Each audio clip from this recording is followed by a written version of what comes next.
Iyi ni radio BBC gahuza miryango ivugira i Londres kuri metero 19 25 31 na 41 no ku mirongo ya FM mu karere k'ibiyaga bigari no kuri internet kuri bbcgahuza.com.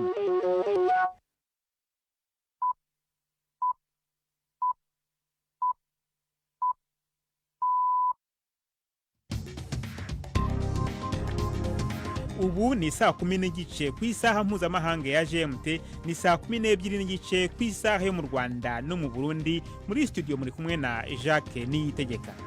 Izi ni ingingo z'ingenzi zigize aya makuru. Leta y'u Burundi iravuga ko mu gihe intambara zikomeza mu burasirazuba bwa Repubulika ya Demokarasi ya Kongo, abantu bagera ku bihumbi 10 bahungiye mu Burundi muri iyi minsi 3 ishize. Kuva ku igenekerezo rya 14 kwezi kwa kabiri mwaka wa 2025 gushika ejo kuw'Imana, Burundi bumaze kwakira abariko bahunga bageze hafi ibihumbi 10. Muri Repubulika ya Demokarasi ya Kongo ho mu mujyi wa Bukavu mu ntara ya Kivu y'Epfo haravugwa ituze nyuma yaho mu mpera z'icyumweru gishize inyeshyamba zo mu mutwe wa M23 bivuga ko zishyikiwe u Rwanda ziwigaruriye. I Vatikani kwa Papa baravuga ko abaganga bavura Papa Francis ko bagombye kumuhindurira imiti kugira ngo bahashye indwara ifata mu myanya y'ubuhumekero arwaye, bavuga ko kwimuvura bigoranye. Tubafite n'ikiganiro cy'urubuga rw'imikino muri mwese ikaze muri amakuru yo kuri wa mbere tukitari ya 17 z'ukwezi kwa kabiri.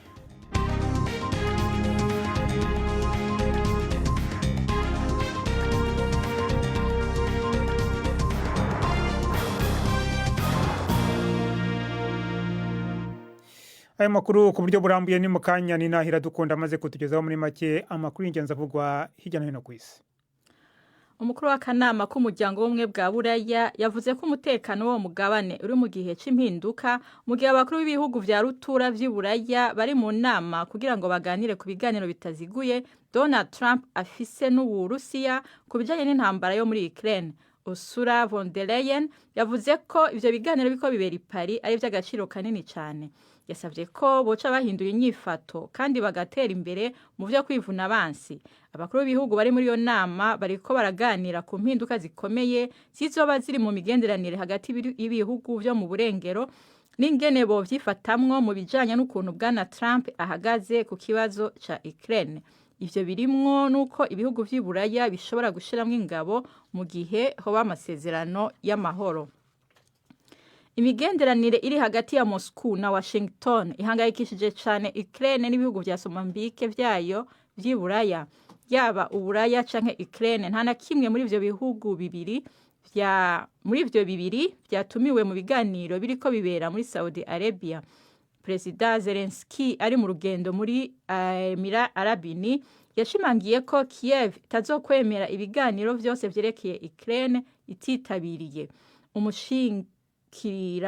Umushikiranganje wa mbere w'Ubwongereza Keir Starmer yavuze ko hategerezwa kubaho uguhagarika intambara vya burundu kugira ngo Uburusiya ntibuzosubire gutera muri kazoza. Kiretse kandi gushika turonsa amasezerano y'amahoro, dutegerezwa kuraba ko Ukraine iri mu ruhande rukomeye. Ntituzi ivy'igihe kigiye gukurikira kandi dukeneye inyishu zikomeye kandi zo kwizera zijanye n'ingene ingwano izohagarara, ingene amasezerano y'amahoro azoba yarama ari mu kuri kandi amara igihe kirekire. Kuko ikintu ca nyuma nkeneye kubona ni ihagarara ry'ingwano ridaha amahirwe Putin gusubira gutera. Mushikiranganje ajejwe imigenderanire n'amakungu wa Leta Zunze Ubumwe za Amerika Marco Rubio ari muri Arabia Saudite aho ariko araganira ku cyumviro ca Donald Trump cyo kwimurira amamiliyoni y'abanyapalestina bo mu karere ka Gaza bakaja mu bihugu bihegereye mu gihe Amerika yo kwigarurira ako karere. Ico cyumviro carashavuje cyane Abarabu kandi cari yamirijwe cyane no ko ari ugushigikira guhonyanga ubwoko. Umuganwa Mohammed bin Salman yashimitse ko Arabia Saudite itazonagura ubucuti bwayo na Israel, ivyo Washington maze igihe kirekire ishaka ata amasezerano yo kubaho kwa leta ya Palestina abayeho. Abanyagihugu birafa bashaka ko amakungu afasha gusana Gaza. Intambara imaze iminsi 500. Imana ishimwe. Nta kintu gishasha na kimwe turabona. nta nimwe turabona aza kuduhoza ngaha. Turi ngaha umuryango wose, ntitugira aho dukika umusaya, nta mahema canke icyo ari cyo cyose. Tumaze hafi indwi tutagira amazi yo kunywa, nta numwe araza kudufasha canke kutubaza icyo turiko turakora. Iyi mwumva ni BBC gahuza miryango. Umukuru w'umugambwe utavuga rumwe na leta ya Uganda Kizza Besigye yasubijwe mu ibohero inyuma yo gutwagwa mu bitaro by'iminsi mikeya kubera amagara yiwe yari ko arasinzikara bitewe no kwicisha inzara. Uyu mugabo amaze igihe kirekire anegura umukuru w'igihugu Yoweri Museveni.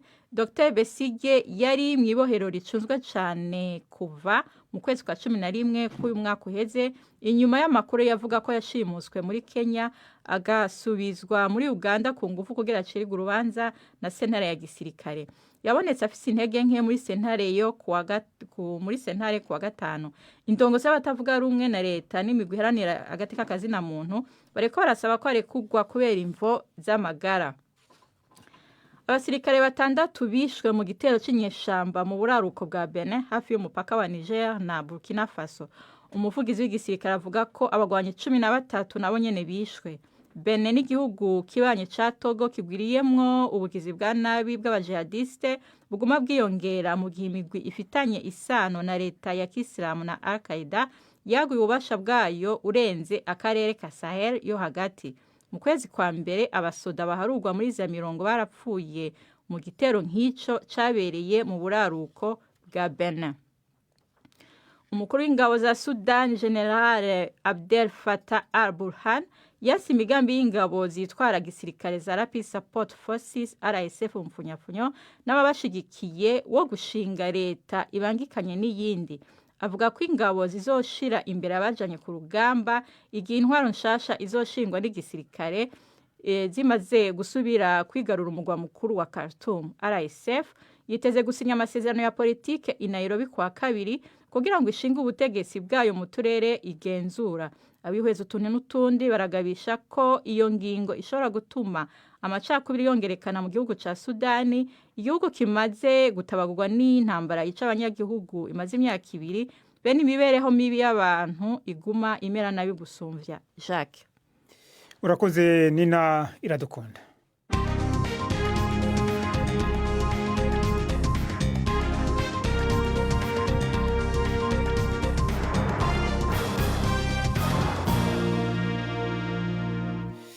Ano makuru ku buryo burambuye reka tuyahere Vatikani kwa Papa. Bavuga ko abaganga bavura Papa Francisco bagombye kumuhindurira imiti kugira ngo bahashye indwara ifata mu myanya y'ubuhumekero arwaye. Bavuga ko kuyimuvura bigoranye. Vatikani ivuga ko Papa azaguma mu bitaro kugeza igihe cyose bizaba ari ngombwa. Ni inkuru ya Bethany Bell mugezweho na Prime Ndikumagenge. Vatikano yavuze uyu munsi ko ibipimo vyakozwe ku ndwara y'igisebuzi yafashe Papa mu nzira y'ubuhumekero vyerekanye ko ari indwara y'urusobekerane ikeneye kuguma mu bitaro igihe kibereye. Papa François amaze indwi irenga arwaye, kuwa gatanu niho yinjizwa ibitaro vya Gemelli vy'i Roma.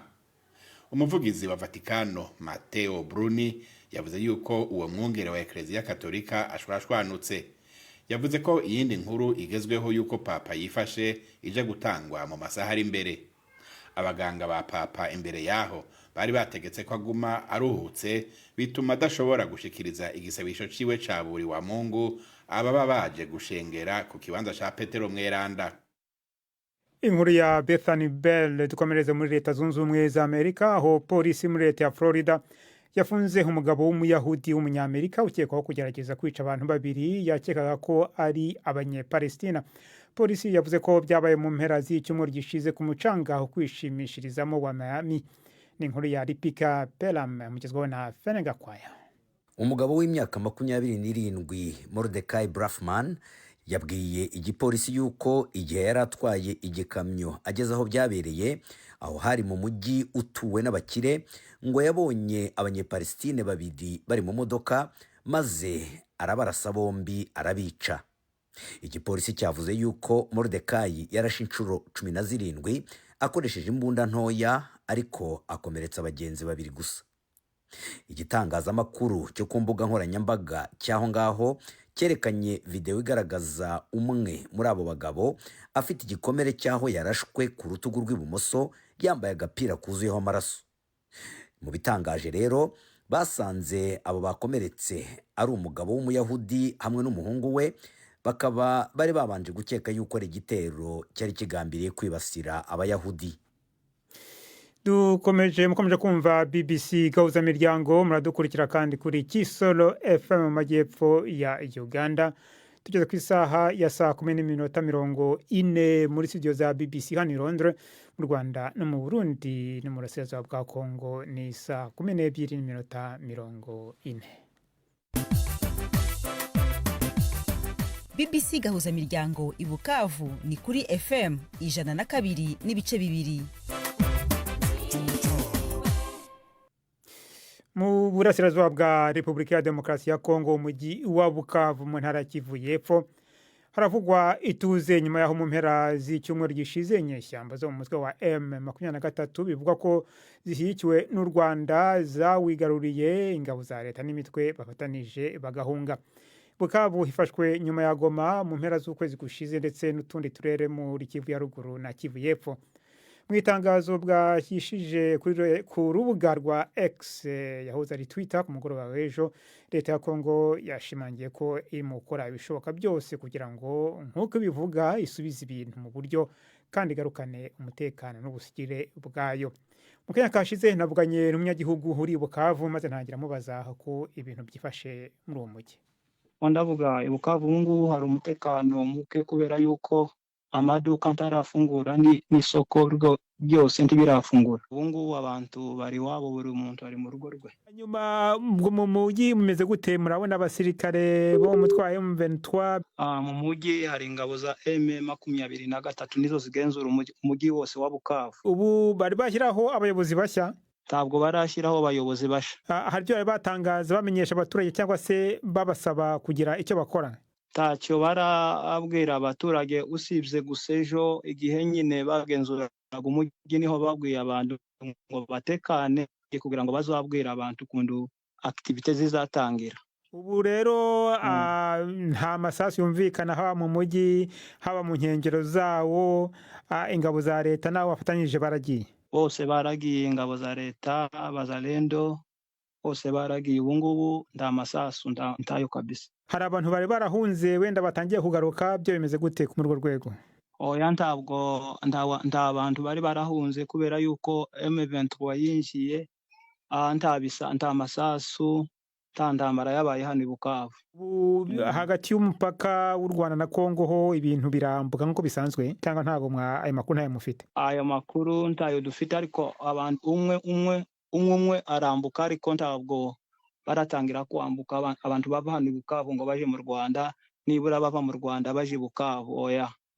Umwe mu baturage ba Bukavu, tuve mu mujyi wa Bukavu twerekeza mu majyepfo yawo tujye mu mujyi wa Uvira. Amakuru aturukayo avuga ko humvikanye imirwano ishingiye ku bwumvikane buke hagati y'ingabo za leta ya Kongo n'imitwe yitwaje intwaro y'abazerendo bafatanije.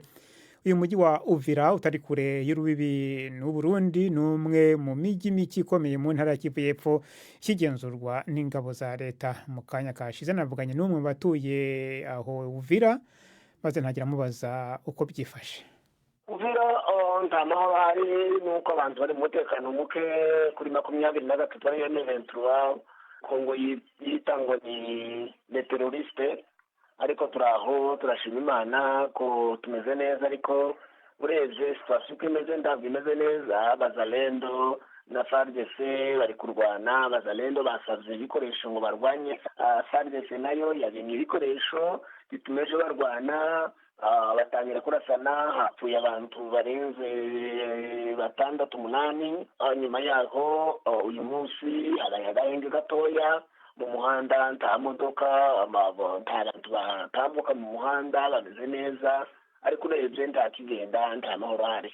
Ubwo ibikorwa by'ubucuruzi byafunze, amashuri nayo yafunze uyu munsi, bimeze gute? Amashuri yafunze, ubucuruzi bwafunze, ibintu bihagaze neza. Urebye Bazalendo bafite ubwoba ko FARDC barasa isaha ariyo yose. FARDC ifite ubwoba, Bazalendo bayirasa isaha ariyo yose. uyu mutekano muke rero uri mu guterwa n'ubwumvikane buke hagati y'ingabo za leta ya Kongo n'abo bafatanyije b'abazarendo. bijanye n'uko bariya bavuye bahunze 23 ariya M23 baraza bagira inaha bazarendo bari mu kirango basabye masasu n'imbunde baje kurasa 23 ariko abo bakababwira ati no mwebwe muri abasivile nta kintu mushoboye muraturasa gute nimutureke twigendere bakabwira ati nimutureze mureke turwane bakavuga ati no nta mure tubaha niyo mpamvu hari intambara abasoda bahunze Bukavu niyo bari kwakwa intwaro habe nejo hari umusodanzi watse kozaliro nyabonye watse umufarigese intwaro arayizamuka nagiye Kirungwa. Abasirikare ba leta rero bari Bukavu bahungiye Uvira.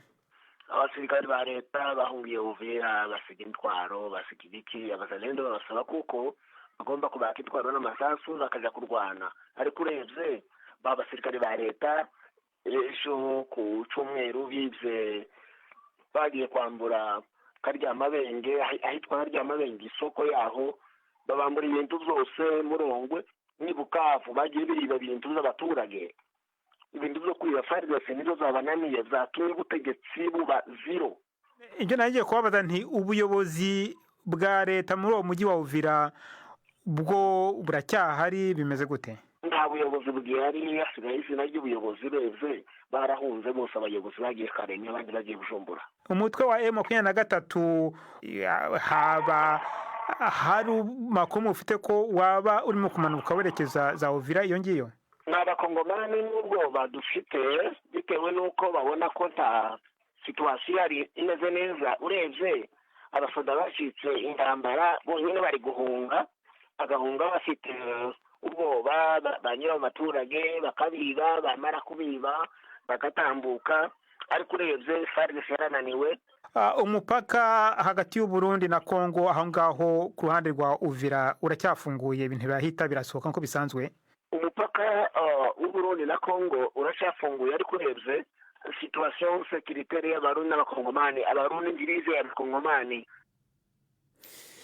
Umwe mu batuye umujyi wa Uvira mu ntara ya Kivu y'Epfo. Tugume ku makuru yerekeranye n'izo ntambara nyine zo mu burasirazuba bwa Kongo mu gihe rero zikomeje mu buseruko bw'icyo gihugu gihana urubibe n'u Burundi.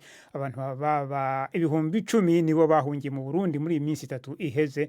Ibyo bikaba byashikirijwe n'umushikiranganje w'intwaro yo hagati mu gihugu n'umutekano Martin Niteretse mu kiganiro yahaye abamenyesha makuru kuri wa mbere. Niteretse avuga ko hariko harabayisuzuma ry'izo mpunzi n'umwirondoro wazo kugira zishobore gufashwa. Uyu mutegetsi yishuye no ku kibazo kijyanye n'ibikorwa byo gusaka bimaze iminsi biba mu mice itandukanye y'igihugu aho hari abanyamahanga bagaragaye bariko uburizwa imiduga. Igipolisi n'inkuru ya Gildas Yihundi Mpundu i Bujumbura. Mu kiganiro yahaye abamenyesha makuru kuri wa mbere umushikiranganje w'intwaro yo hagati mu gihugu Martin Niteretse yatanze ibitigiri by'abamaze guhunga intambara ziriko zibera mu buseruko bwa Repubulika ya Demokarasi ya Kongo aho bigaragara ko umurindi w'abinjira mu Burundi ari munini cyane mu mwanya muto. Kuva ku igenekerezo rya 14 kwezi kwa kabiri mwaka wa 2025 gushika ejo kuw'Imana igenekerezo rya 16 Uburundi bumaze kwakira abariko bahunga bose hamwe bageze hafi ibihumbi 10. Niteretse yavuze ko bashika baca bajanwa mu nkambi z'imfata kibanza za Cishemere mu ntara ya Cibitoke n'Igihanga mu ntara ya Bubanza ahaca habiri ibikorwa byo kubasansuma mu kurindira ko bajanwa mu ntara ziri kure y'umupaka.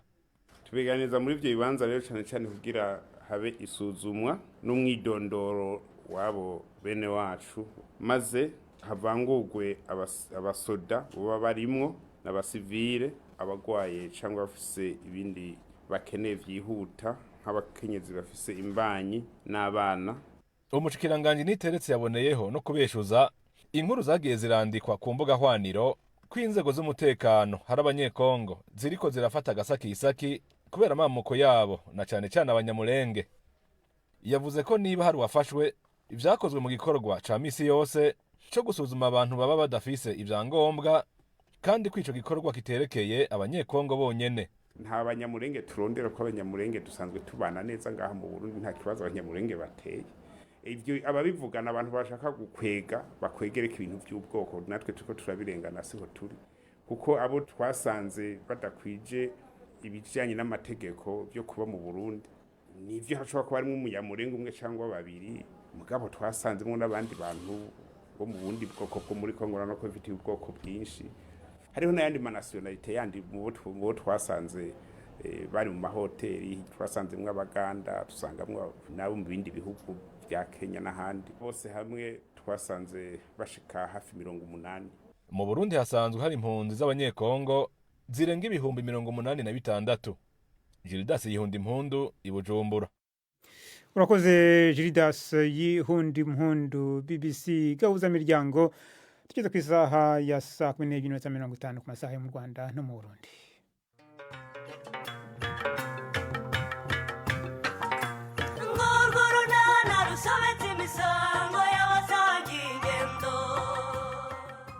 Mu kiganiro nacyo kuri wa kabiri twabateguriye sha nari mu cyumba nisiga niyo mpamvu ntakumvise ariko rero mfite ideni ry'amakuru agenda ate mva kuri Saint Valentin rero natinze kuryama ntegereje ko nibuze unzaniye amakuru meza ndaheba niba hari umunsi wa mbere mu binubu umunsi wakubereye nabi kubera iki se ni saa 12:45 kuri BBC. Unoneho n'umwanya w'ikiganiro cy'urubuga rw'imikino uyu munsi mwateguriwe kandi mugezwaho na Yves Bucyana. Mwireho neza amakuru y'imikino nyahereye mu Rwanda ikipe ya APR FC ejo yatsinze AS Kigali ibitego 2-1 ikomeza kotsa igitutu Rayon Sport ziri kurwanira umwanya wa mbere.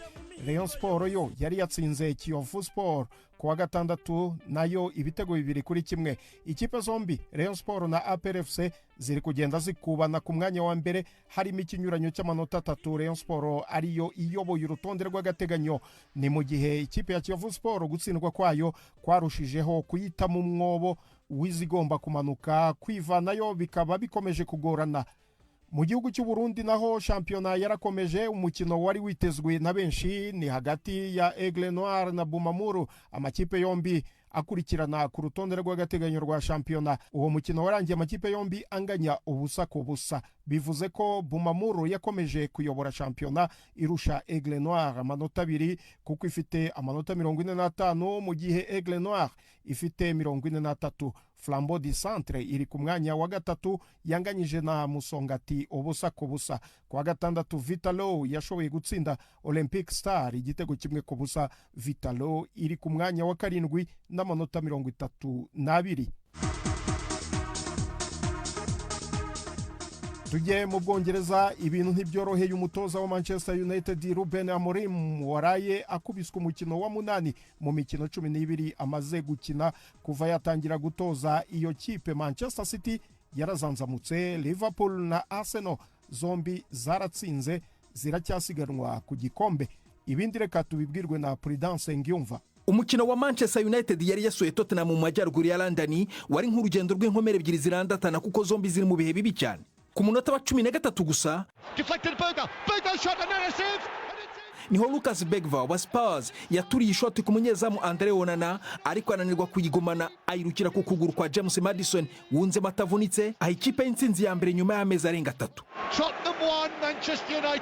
Nyamara Red Devils ikipe imbwa amashitani atukura yabonye amahirwe afatika menshi iyo kugombora ndetse no gutsinda umukino. Cyakora ibihe bibi irimo byongera ku mvune z'abakinnyi b'ingenzi byatumye bataha maramasa. N'umukino wakurikiye Liverpool yakinaga na Wolves Anfield. Nubwo abakinnyi ba Arne Slot batahanye amanota 3 babigezaho ku kaburembe ndetse kuvuga ko babigizemo n'igipimo cyisha bihambaye samakabya nkuru kubera ko mu minota 45 yose y'igice cya kabiri Liverpool yakiniraga ku kibuga cyayo yari ku gitutu gikomeye ndetse yananiwe gutera cyangwa kubona zishoti rukumbi mu izamu ry'ikipe ihimbwa ibiruru Wolves yugarijwe no kumanuka mu cyiciro cya kabiri ariko yari yariye karungu ishaka kwishyura ibitego bibiri yinjijwe mu gice cya mbere.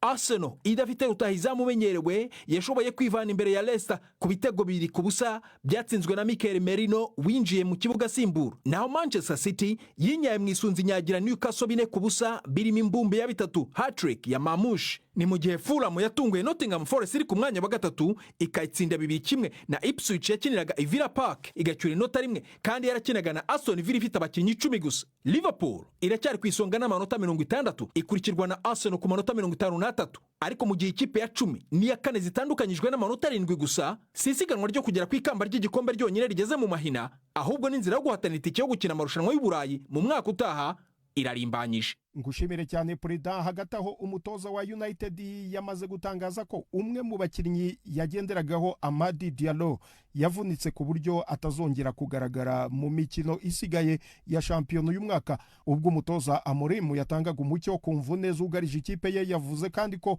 uwitwa Mainu nawe ngo ashobora kutazakina umukino utaha United izasura Everton. Ahandi mu mupira w'amaguru umukinnyi Neymar Santos Jr yavuze ko ikipe ye y'amavuko ya Santos iri kumufasha kongera kugarura ibyishimo ni nyuma yo gutsinda igitego cya penalty ubwo batsindaga ikipe ya Agua Santa ibitego 3-1 ejo ku cyumweru. Neymar y'imyaka 33 yaramaze amezi 16 yose atazaho izamu riri. Yasinyanye na Santos amasezerano y'igihe gito nyuma yaho aviriye muri Arabia Saudite ahakiriye imikino mike cyane kubera ibibazo by'imvune. Ngarutse ku mugabane w'Uburayi, ejo hateganyijwe imikino ya Champions League, imikino yo kwishyura y'amajonjora. Ikipe ya Milan izakira Feyenoord de Rotterdam. Milan ifite umwenda w'igitego 1-0. Atalanta izakina na Club Brugge mu Bubiligi. Atalanta yari yakubiswe 2-1. Bayern Munich ikazakina na Celtic. Bayern yari ifite ibitego 2-1 mu gihe Benfica izakina na Monaco. Benfica yari yatsinze igitego 1-0. Ayo niyo y'imikino nabahitiyemo uyu munsi. Gendi Yves Bucyana. Imikino yo mu mihingo yose.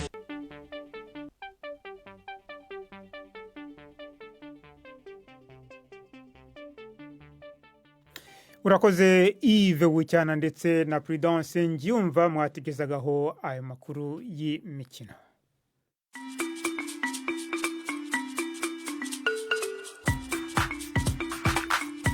BBC Gahuzamiryango yabateguriye uburyo bwo gupakurura ibiganiro vyayo mukabibika muri telefone ngendanwa zanyu canke computer mukaza kuvyumviriza igihe cyose mubishakiye. Ibiganiro bya BBC Gahuzamiryango mukunda nk'amakuru, imvo n'imvano, urunana, ikiganiro cy'abagore cyangwa abaza muganga ubu biraboneka kuri podcast.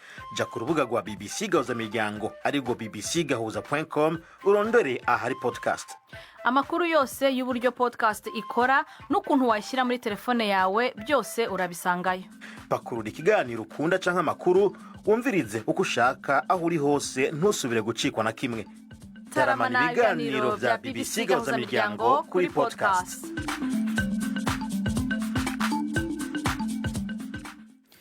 Mu gusoza rero reka nongere nsubize umwanya Nina Iradukunda atwibutse hamwe mu makuru y'ingenzi yavugwa muri BBC muri kano kanya mu buryo buvunaguye.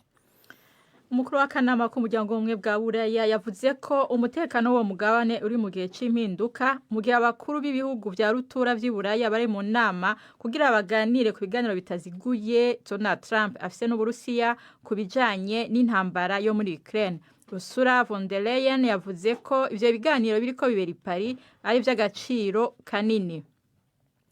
Imigenderanire iri hagati ya Moscow na Washington hangayikishije cyane Ukraine n'ibihugu vya Somambike vyayo vy'Iburaya.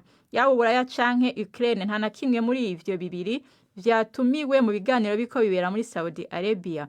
President Zelensky yashimangiye ko Kiev itazokwemera ibiganiro vyose vyerekeye Ukraine ititabiriye. Umukuru w'ingabo za Sudan General Abdel Fattah Al-Burhan yanse imigambi y'ingabo zitwara gisirikare za Rapid Support Forces RSF n'ababashigikiye yo gushinga leta ibangikanye n'iyindi. Avuga ko ingabo zizoshira imbere abajanye ku rugamba igihe intwaro nshasha izoshingwa n'igisirikare zimaze gusubira kwigarurira umugwa mukuru Khartoum. RSF yiteze gusinya amasezerano ya politike i Nairobi kuwa kabiri kugira ngo ishinge ubutegetsi bwayo mu turere igenzura. Jacques urakoze Nina Iradukunda. Rero nto dusozeje amakuru yacu yo kuri wa mbere. Amakuru yahagarariwe na Prudence Ngiyumva, ku buhanga bw'ibyuma hari Susan Lennon. Mwakoze cyane guhitamo BBC gahuza imiryango.